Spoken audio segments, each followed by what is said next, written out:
Patuloy na nag-iikot sa mga sinehan si Unkabogabo's superstar Vice Ganda para i-promote ang kanyang Metro Manila Film Festival movie na Call Me Mother.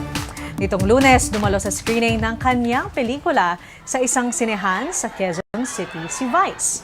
Masaya siya sa natatanggap na review sa kanyang pagganap bilang si Twinkle.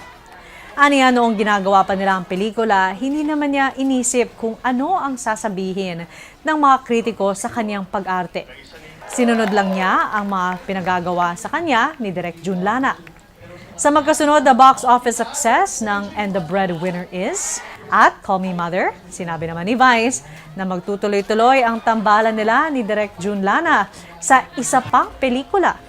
Ikwento ni Vice na nagpadala siya ng mensahe kay Direk Jun kung saan lubos siyang nagpasalamat dahil dinugtungan nito ang kanyang karera sa pelikula. Sinuklian naman ni Direk Jun ang mensahe ni Vice ng mga salita na puno ng pagmamahal.